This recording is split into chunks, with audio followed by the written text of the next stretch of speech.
Right, good morning, welcome back. Okay, today some product reviews. I've been talking about doing this ever since we started here at the new place, and I think it's time to get stuck into that.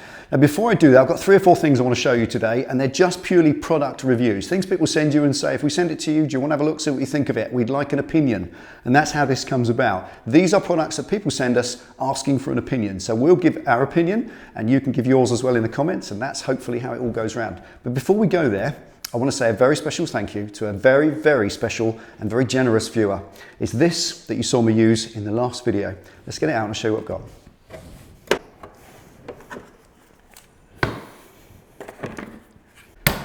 Right, now all through my bench build I was getting nagged rotten by you lot to get some cordless tools, a cordless drill and a cordless impact bit driver to actually make the woodwork stuff. My Monkey Boy carpentry went well for me, I'm happy with it and I'm quite proud of my bench, and I have more to do yet. I'm going to build a big shelf unit behind here to put all my lathe tools on, all that heavyweight stuff, the lathe tools, all the spare chucks and that sort of thing. It weighs a ton, that stuff, and I can't just use a little piece of shelving. I'm going to have to build something substantial like I did with the bench. So now I've got the proper tools for it. Now this came from one of our viewers who watched me doing that, all of that stuff with my corded Bosch power drill all throughout the whole project, even to the other day with my corded drill putting a letter plate on my building here. He said, no, I'm not having that. I've watched it enough. I'm going to send you the wherewithal to invest in some proper Milwaukee tools. So Sean from Boston, thank you so much for this amazing, amazing gift. We're very, very grateful for this indeed. First of all, this was the most important thing, a cordless power driver. This is for a screwdriver bit or an Allen bit for assembling or for putting in self-tapping screws, that sort of thing, what carpenters use now. And this obviously a cordless drill as well. Now they're a Milwaukee brand, probably just about one of the best in the world. I know they're all pretty good, all the pro brands, and you've probably got your favorite. But when I watch the people online that I watch building stuff, making stuff from wood, the Milwaukee brand keeps coming up and up. I've never used it before, and I thought this was the right one to invest in and a great opportunity to get some really cool stuff. At the same time as well, what we did as well, Sean said, get what you need. I'm happy to fund it. We've got this as well. Now this is the one that even further back in time, even more of you have been nagging at us for a long, long time, which is to just get a rattle gun. Loads of you say you see me using a hand ratchet or hand spanners, and that's always what I've done for the last 30 years as a mechanic, get a windy gun. Now back when I worked in the garage, you had these things that were often air powered. You've seen it, a standard windy gun, and that's what I've always used, but I don't have a big compressor here and I don't use air tools, because when you're filming, using air tools means you need a compressor, and when the compressor sparks up in the middle of filming a scene, it absolutely destroys it. So I don't use air tools here, but battery powered tools, the right way to go. And loads of you, this is the modern world. I am a Luddite. I am one of those people who's still working in the 19th century, but this is a way forward. Loads of you said get a proper rattle gun, a proper impact gun for doing the stuff on the bike. So there we are, a 3-piece set. Thank you to our friend Sean in Boston. A proper rattle gun, a proper fuel brushless Milwaukee rattle gun. Top quality stuff, will last me a lifetime. Thank you for that. And a bit driver and a drill, both to do more woodwork that I want to do in here. There's not just that project to do on there, there's other stuff to do in the other side over in Penny's Cafe area, which we plan to. So these are going to get loads and loads of use. So Sean from Boston, thank you so much, sir, for your kind and generous gift. We really appreciate that. We are truly blessed. Now let's do some actual product reviews for the things that we've been sent to have a look at, in inverted commas. Okay, the first thing I want to review is yet again, because so many of you for so long have been nagging me about JIS screwdrivers. Haven't they? Yeah, just a bit. Just a bit, right. Now JIS, if you've never heard of it, then what planet are you from? Japanese Industrial Standard. This is a screwdriver specification that fits specifically into a screw designed on Japanese motorbikes. When the Japanese manufacturers, the big 4, when they make their bikes, if they put a crosshead screw on the bike, it's a Japanese industrial screw. That's their standard. It's an industrial standard that's right across Japan. And I believe it's more than just in their screws. If you've got a Honda car, you've got a Japanese car, and Nissan, I believe it's the same, but I might be wrong, so don't quote me on that. But the Japanese screws, the industrial standard in Japan, there are specific screwdrivers to work in those screws. So a JIS screw driver is the best tool for a JIS screw, as so many of you told me. Now you can wing it and use a posi drive. Not a Phillips. Phillips will definitely chew up and damage a JIS screw because they're designed to cam out of the screw. They've got tapered blades on the end, blah, blah, blah. But a posi drive is close. but it is only close. The right thing for a JIS screw is a JIS screwdriver. And with this little set, actually, if I slip them back in the box there, come on in close, Ben, have a quick look. There's a little set from Sealy. It's their Premier range. Show you what you get. Here's what you get for your money. 1, 2, 3, 4. So there we are, a set of 4 JIS screwdrivers. And for these 4, this is, let me just show you one actually in angle. Let's take one over to the bike and I'll show you what I mean. One of the most commonly chewed out screws on any motorcycle, Japanese mostly, is these screws on top of your hydraulic reservoirs. These screws are made from, I think, stale pastry. They're pretty soft. And where they are, they pretty much, this bike's, or they've all been chewed on this one. With a JIS screwdriver, that will go in that screw, little tap, and that is incredibly tight. That just absolutely doesn't move, and it will, every time, undo and do it up. And it even, as you can see, there's an even element of stick. Even this one, which is a bit chewed, put it in there. It's lovely. It fits perfectly. And there are, as you can see, 4 different sizes. Now, I've seen them online from £11, wasn't it, Pen? Yeah, about 11. 11 up to sort of £26, depending on what seller you go to. And coming up to Christmas, girls, what more could you want? Buy him a set of them for his Japanese bike.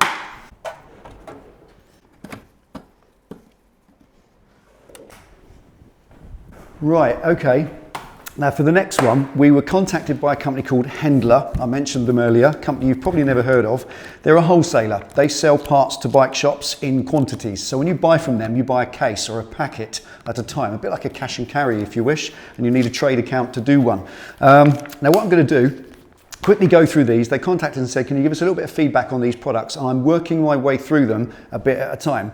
There's 5 motorcycle maintenance products and 5 cleaning products. Well, I've got into the cleaning products first, and I love all of it. I'm really impressed with one particular thing, so I'll just go over them very quickly. But on this side, the motorcycle maintenance stuff, you've got brake cleaner, carb cleaner. Now normally brake and carb cleaner come in the same can, so that's separate and they smell different, so they're different products. Haven't tried them out yet, but I'll get there in the end. That's brake and carb cleaner. There's a maintenance spray. What's that, like WD-40? You know, that sort of thing, GT85, that sort of stuff. And I love the funky nozzle on the end. Know those little red nozzles that you fit in that usually ping off and disappear? That's all come in one. I know a few other cans in the world have got this, but you get the regular spray, or you lever that up, then you get the directed spray. So it's quite handy, it's all in one, doesn't fall off, you don't lose it. That's quite cool. They also do, apart from the maintenance cleaner, they do chain lube, so that's pretty handy. I've tried the chain lube on Penny's bike. There's a lot of it. It builds quite a lot. It makes a bit of a mess, so it's probably good for the winter and the wet weather, but it's not quite a chain wax. But at the same time, what Penny uses is the dry chain lube, and that isn't this. But it's a general chain lube, so that'll do the job. I haven't, again, tried it in any extensive level. There's 2 thread locks. I'm going to come to them later because I want to do a proper bench test with them against Loctite, because that's the known brand that we all trust, and thread lock can be critical, so I'll do that later on. But here's the 5 things I have checked, and I'll just quickly a brief on these if I can. There's some wet wipes. They're pretty good. I mean, how can you do a review on a wet wipe? But basically, there's something pretty cool. There's a good and a bad about them. I'll just get one out. With the hand wipes for us, when we've got dirty, greasy hands, they're a bit more than you use to wipe your baby's backside. They've got to be stronger and a bit more beefy. So what I like about these is they're gritty. They've got like a bead, like your hand cleaner. They also do a hand cleaner as well with the beads in that grinds the grit and the dirt off. So they work like that. They're very good. They get the dirt off, so they do their job, but they are quite weak and feeble. It rips up like tissue. So not so impressed, but it does get the dirt off if you're gentle with it. There's the hand cleaner. We mentioned that. The hand cleaner's pretty good. It's a beaded hand cleaner. Same scenario as normal. Squirt a little bit in, dry hands, wipe them off. You can either wipe them on a rag and you've got clean hands, or you can wash them under water or whatever. And there's this. I'm going to come to these 2 last. This is a sanitizer. This is the stuff you spray in your crash helmet, inside your gloves, in your boots, and anywhere that gets all minging and stinky over the winter. So it's just a deodorizer, help neutralise nasty miffs. Neutralizer. These 2 products are what I love the most. These are what I've used the most so far. I've got half a bottle of this back at the other garage I've been using. When a bike gets really dirty, you spray this stuff on and you leave it for 3 or 4 or 5 minutes. then you rinse it with a hose and it pretty much all comes off. In the future, as time goes on, I might do a little demo of that, but you can do it yourself. It's a bit like that other product, Monkey Juice, which this being called Silverback, perhaps there's a link there somewhere, I don't know, but basically that is really good at getting all the filth off without all that business of agitating and stabbing your fingers. And when it's done, it leaves the bike bone dry. Everything you put on your bike to protect it is stripped off. All the wax, all the cleaners, everything you might spray on, any maintenance spray, you might put GT85 on your bike, you might put ACF 50 on your bike. This will strip that ACF 50 off. It loosens it and it all washes off. So that's quite good if you want to get it off and get the dirt off that sticks to it. Finally, this stuff goes with it. If you use that, you must use that as well. And that's a waxy finish. You squirt that all over the wet bike. You don't have to dry it or anything. You don't have to chamois it off. Squirt it all over the bike. Just avoid the brakes and stuff, obviously, in the foot pegs. Wipe it all over with a cloth. Give it 10 minutes to dry and buff it off and it all comes up shiny and clean. It's really nice. And then at that point, you can apply whatever winter protectants you want. But that is impressive. It's a concentrated soap, basically. We're told that it's biodegradable, which I like. That works for me, and as is this. And those are really an effective way to keep your bike clean. And one of them will keep your bike clean at least all winter or even not for a whole year. So there we are, 10 products so far. I've got through those 5. I'll get through those as time comes on, and we'll do a special video particularly on the thread lock as time goes on. So coming back to that, hopefully that is a little review. What do you think? Give us some feedback. If you use any of this Silverback stuff, let us know what you think, because it's important that we share this information so we will do the right thing. Now, the next thing, the winter's coming. Time for something about Motorbat. Remember them? Let's have a look. Right, okay, now the guys at Hendler sent us 3 other things that they said, will you have a little look at them and tell us what you think? They've noticed that we use Motorbat batteries for years. I must have put 6 batteries on 6 different bikes over the years, and the Motorbat stuff has never let me down. They're way cheaper than the standard battery. They've got higher cranking amps than a standard battery, and the relevant guarantees are exactly the same. I know a lot of you stand and trust in the old school brands, but I think we have to admit that Motorbat is growing. They are really dominating the market at the moment. And here's 3 other things that are from Motorbat that are not batteries. First is a charger. It's a pretty sophisticated charger actually. It's not just a battery charger for lead acid, it's also for lithium batteries as well, and more of us are buying them. There's a system tester. This is a battery and system tester. That can be a wise investment long term. If you've got 3 or 4 bikes and you don't use them all, well, if you've got 3 or 4 bikes, you're not going to use them all every day, obviously, so therefore a lot of them are going to sit around. When the winter times come in, batteries can go flat. If you're going to lock your bike up for winter, you're going to store it, it's good to test it before you put it away and test it before you get it back out. With batteries costing 50 to 70 pounds or upwards, then 35 quid, which is what one of these costs to be able to test a battery and all the batteries in your life, not just that on your car as well, that can actually save you money in the long run, because unnecessarily buying a battery, well, you're just wasting money for no reason. So that's a good way. It's also not very green to go chucking out perfectly good batteries. Use them till they're absolutely dead. And with Motorbat stuff, I've never had one die on me yet, but I know a few of you have. So there's a good way to test it. The last thing I love the most is this. This is a jump starter. This little thing's amazing. We're going to do that at the end. First of all, I want to do the battery charger, get that out, see what it's about, and see why this battery charger is nearly 65 quid. It's quite a lot for a battery charger. Let's have a quick look at it. Okay, sign the packaging. All looks pretty standard. Packaging out of the way. Okay, loads of leads. Now that's clearly the lead to your bike. You're going to get pigtail. There's the pigtail. You connect to your battery, and then you leave that end poking out somewhere you can reach it, and then that plugs into it, that end. As normal, we all know about that, so that's the usual stuff.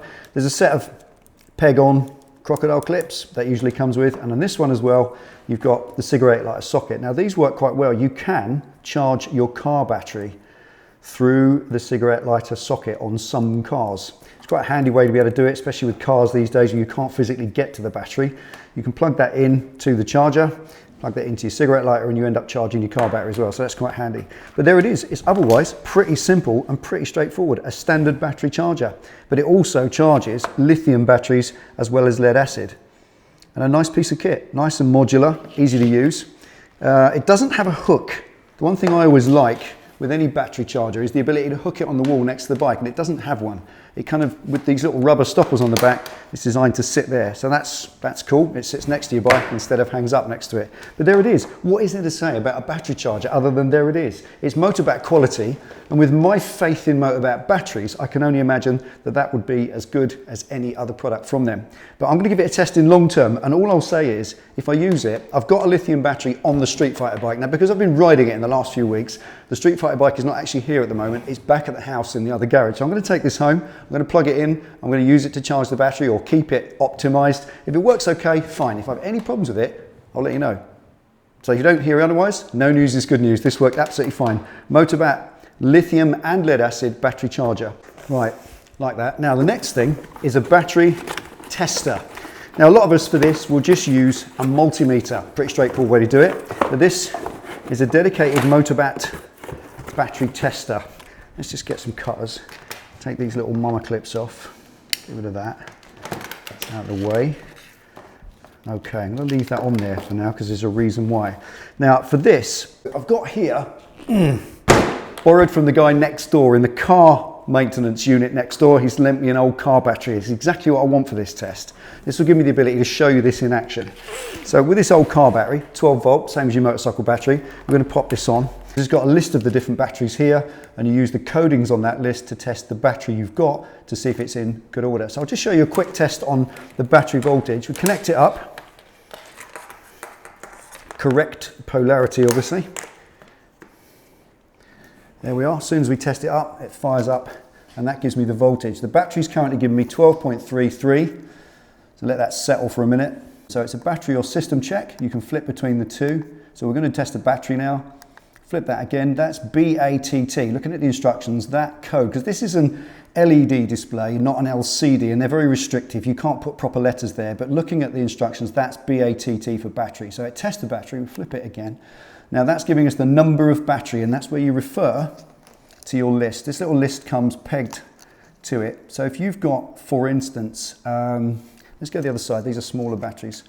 If you've got on your bike, say an MB9U, that's the battery on there, that's number 13. So you simply use the scroller and you scroll through to number 13, and that's the battery that you're asking this machine to test. All you do is press the green again. That's it, and went test end, and it's telling me that this battery I've got here is okay, but it's weak. Now what that means, that it's just weak, is that it needs fully charging. It's just discharged. Now, if that then comes up on the next one with a cross across it, it shows the battery's actually knackered. It's got a dead cell or something in it like that. Actually, what I asked the guys next door for, if you've got actually a dead battery that's properly knackered, I don't want to test it and they haven't got one. So that just gives you the test. Now, what I like about it is this lead. Now, that's the lead as you get it. It comes like that with its bulldog clips on the end. But if you unplug this and you discard that, as an accessory, you can get tabs for it as well. So a pair of those tabs mean that you can connect the tabs to the battery on your bike and run the lead out somewhere convenient.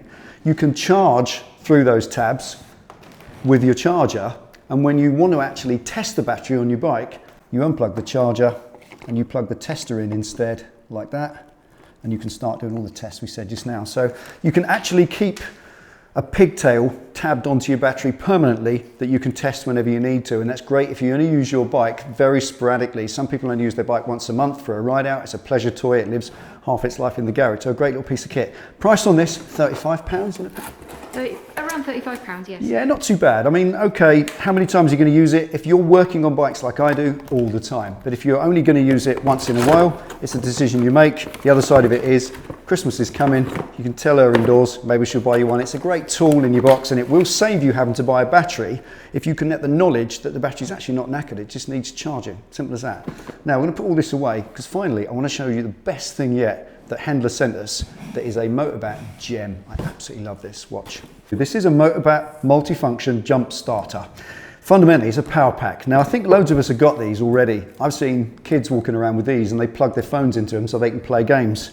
And that is what this is. It's an absolutely glorious little power pack with a USB plug-in on the end, but best of all, it's got these sockets here as well. Now you won't see those on a general, normal, average power pack. What you normally get is just a USB, you might get a second one, or maybe a few other little plugs, a jack plug like that one, which is things like heated suits, that's good for, but you'll very rarely see those. And what they are for is a jump pack for your vehicle. You can plug those two leads there into this, and that then becomes a jump start for your bike or car.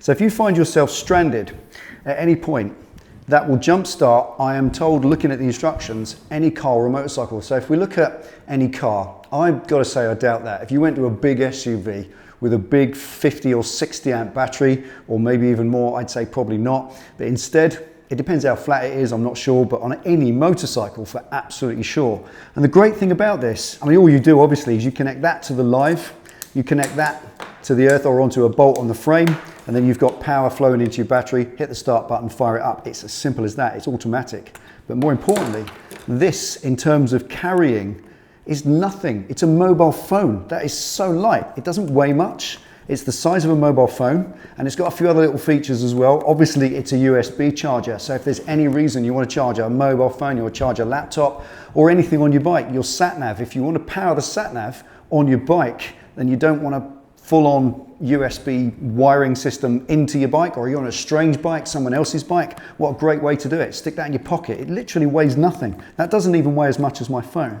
And what I love about it as well, there's even a little SOS signal. You've got an LED light on the top, so if you hold the, I won't point it out here, so you've got an LED torch, which is quite handy if your bikes run flat. You've got to get your seat off, you've got to get access to the battery to connect this thing up. That's handy. If you press it again, it's got a strobe feature. That's quite handy if you're parked on the side of the road with a flat battery or something and you really want to make sure no one runs into the back here.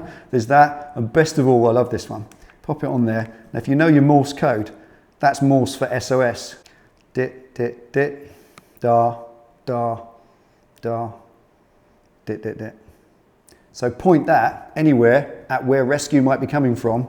That is proper bright. You'll see it. So you've got a little SOS flash, you've got a strobe light, you've got a standard torch, it will jumpstart your vehicle.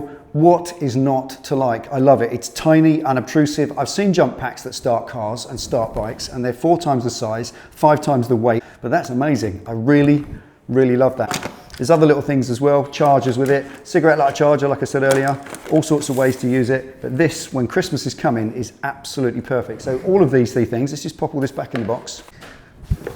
So there we are, some product reviews for you. I hope you enjoyed that as a little bit of an interlude between the project. I really enjoyed that, it was great fun. I like the silverback products, and for those of them that I've tested so far, I'm really happy, so it seems all right. These are the ones I was really excited to deal with. We've got a battery tester. That will save you money in the sense that it will give you the ability to diagnose whether your battery does need replacing or doesn't. And most batteries last longer than you think. And the other thing is a charger. Well, they will last a long time if you keep them on an optimizer, especially if you've got a lithium, because they are vulnerable to the cold. The final thing is this. I absolutely love this power bank. We've all seen power banks before, but I've never seen one that small and that punchy and powerful that will actually start a bike without any problems. Small as a mobile phone. Love that. That might disappear actually. Quite like that one. There we are. So that is it. I've got to say again a final thank you to Sean for your contribution with the drills there. Thank you so much, sir. That's amazing. We really have taken us forward in our ability to build things out of wood, and I'm going to be doing a bit more of that in the future. And finally, thank you so much to Albert. Albert, for your contribution for what you did. You know who you are, sir. Albert in the USA. I want to leave it there. He doesn't want to be identified. Thank you for your contribution. It really, really makes a difference. Thank you to all of you for watching, for supporting what we do. It's a fantastic journey so far, and we hope to bring better and better videos as we go along. Finally, thank you to you. Thanks, Penny Pitstop, for all your help today. You're welcome. Thank you to you again for watching. Take it easy, ride safe. We'll see you in the next one for the bike build. A bit more fun and games rolling metal. That's it. Should we go? Have a lovely evening. See you next time.